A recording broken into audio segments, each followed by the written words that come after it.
మన ఇంట్లో ఇప్పుడు లైట్ స్విచ్ వేసినప్పుడు ఏమవుతుంది? ఆన్ అవుతుంది లేదంటే ఆఫ్ అవుతుంది. అవును, కరెక్ట్. ఆ మధ్యలో ఏమీ ఉండదు కదా. మనకు ఈ స్పష్టత ఉంది కాబట్టే మన సాధారణ కంప్యూటర్లు 0 లేదా 1 అనే భాషతో బాగా పనిచేస్తున్నాయి. ఎగ్జాక్ట్లీ. కానీ ఈరోజు మనం డీప్ డైవ్ చేయబోయే క్వాంటం ప్రపంచంలో ఈ లాజిక్ అంతా మారిపోతుంది. రైట్. అందుకే ఈ వింత ప్రపంచాన్ని కొంచెం ఈజీగా అర్థం చేసుకోవడానికి మనం నరేష్ ఐటీ వారి సాఫ్ట్వేర్ ట్రైనింగ్ గైడ్, అలాగే IBM మరియు NIST నివేదికలను తీసుకున్నాం. అవును. మన లక్ష్యం ఏంటంటే సంక్లిష్టమైన ఆ మ్యాథ్స్ లేకుండా క్వాంటం కంప్యూటింగ్ అంటే ఏంటి, ముఖ్యంగా క్యూబిట్ అంటే ఏంటో తెలుసుకోవడం. అయితే ఇప్పుడు సాధారణ కంప్యూటర్లకు అర్థమయ్యే బిట్స్ అంటే 0 లేదా 1. కానీ క్వాంటం కంప్యూటర్లు ఈ క్యూబిట్స్తో పనిచేస్తాయంటారు. అదే, ఇక్కడే అసలు మ్యాజిక్ ఉంటుంది. నాకొక చిన్న డౌట్. ఈ క్యూబిట్ ఒకేసారి 0 ఇంకా 1గా 2 రూపాల్లోనూ ఉంటుందని అంటారు కదా.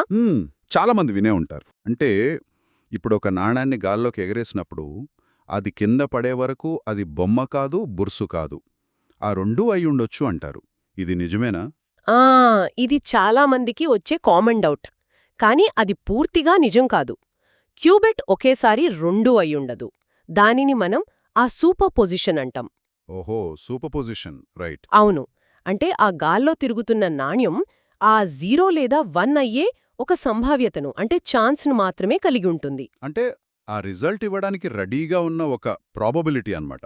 పర్ఫెక్ట్, కరెక్ట్గా చెప్పారు. ఇప్పుడు మీలా గాల్లో ఉన్న నాణ్యాన్ని పట్టుకుని చూసిన వెంటనే అది బొమ్మ లేదా బురుసు అని ఫిక్స్ అయిపోతుంది కదా.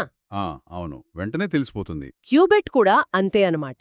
దాన్ని మనం కొలత అంటే మెజర్మెంట్ చెయ్యనంతవరకే అది ఆ సూపర్ పొజిషన్లో ఉంటుంది. చూసిన వెంటనే మ్యాజిక్ పోయి సాధారణ 0 లేదా 1గా మారిపోతుంది. వావ్, చూసేవరకే దాని ఆటలన్నమాట. మరి ఒక క్యూబిట్ ఇలా ఉంటే అలాంటివి ఒక 10 లేదా 100 కలిస్తే ఇంకెంత పవర్ఫుల్గా ఉంటాయో కదా. అసలు ఎలా కనెక్ట్ అవుతాయంటారు? ఇక్కడే మనకు ఎంటాంగిల్మెంట్ అనే ఒక విచిత్రమైన బంధం వస్తుంది. ఎంటాంగిల్మెంటా? ఆ పేర్లోనే ఏదో ఉంది. అవును. 2 క్యూబిట్స్ మధ్య ఈ ఎంటాంగిల్మెంట్ జరిగితే అవి విశ్వంలో ఎక్కడున్నా సరే, ఎంత దూరంలో ఉన్నా, ఒక క్యూబిట్ పరిస్థితి ఏంటో తెలిస్తే రెండో క్యూబిట్ పరిస్థితి ఆటోమేటిక్గా తెలిసిపోతుంది. నిజంగానా?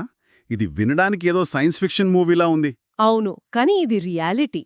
అయితే ఇప్పుడు ఈ క్యూబిట్స్ అన్నీ కలిసి మనకు కావాల్సిన ఆన్సర్ కోసం అన్ని ఆప్షన్స్ను ఒకేసారి అలా వెతికేస్తాయా? అంటే నా ఉద్దేశం, మన ల్యాప్టాప్ కన్నా 1,000,000 రెట్లు ఫాస్ట్గా అన్ని పనులు చేసేస్తాయా?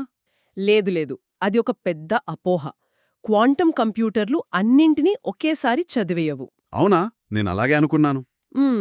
ఇక్కడే క్వాంటం అల్గోరిథమ్స్ ఇంటర్ఫిరెన్స్ అనే పద్ధతిని వాడతాయి. ఇంటర్ఫిరెన్స్ అంటే ఇప్పుడు నీటిలో అలలు ఒకదానికొకటి గుద్దుకున్నప్పుడు కొన్ని అలలు పెద్దవి అవుతాయి, కొన్ని క్యాన్సిల్ అయిపోతాయి, అలాంటిదేనా?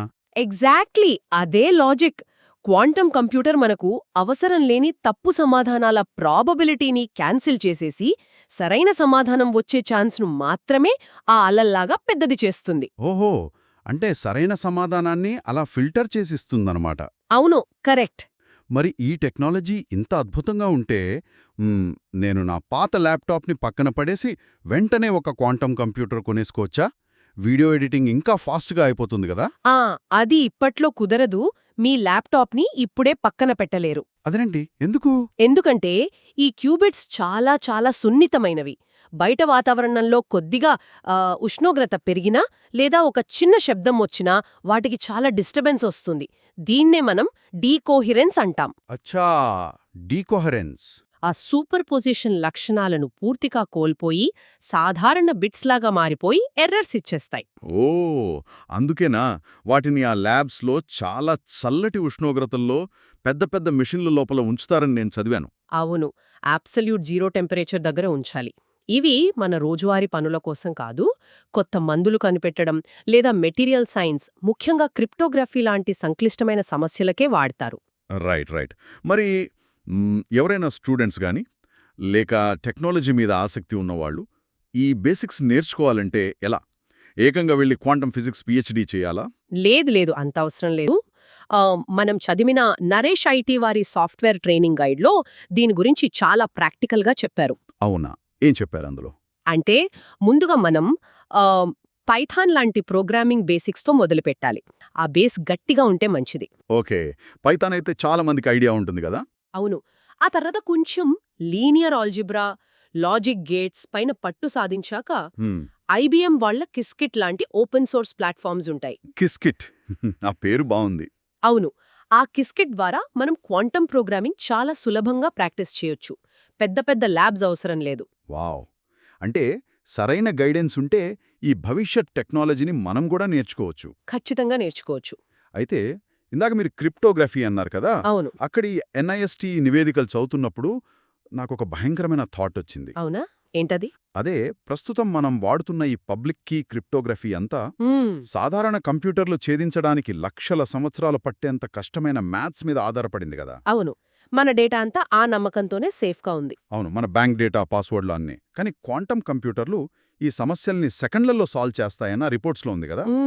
అవును, కొన్ని అల్గారిథమ్స్కి ఆ పవర్ ఖచ్చితంగా ఉంటుంది. మరి ఎలాంటప్పుడు ఇప్పుడు ఎవరైనా హ్యాకర్లు మన సెన్సిటివ్ డేటాను హ్యాక్ చేసి కేవలం దాన్ని దాచిపెట్టుకొని ఒక 10 ఏళ్ల తర్వాతో ఎప్పుడో ఈ క్వాంటం కంప్యూటర్లు రాగానే వాటితో డీక్రిప్ట్ చేస్తే పరిస్థితేంటి? అదే అసలైన సమస్య. ఇది నిజంగా భయపెట్టే విషయం. అవును, దీన్నే వాళ్ళు స్టోర్ నౌ డీక్రిప్ట్ లేటర్ అని పిలుస్తున్నారు. మరి ఈ ముప్పును ఎదుర్కోవడానికి మన సైబర్ సెక్యూరిటీ ప్రపంచం సిద్ధంగా ఉందా? అది చాలా పెద్ద ప్రశ్న. అవును, భవిష్యత్తు టెక్నాలజీ మనకు వరం మాత్రమే కాదు, ఇలాంటి ఒక పెద్ద సవాలు కూడా ఇస్తుంది. దీని గురించి శ్రోతలు కొంచెం ఆలోచించాలి.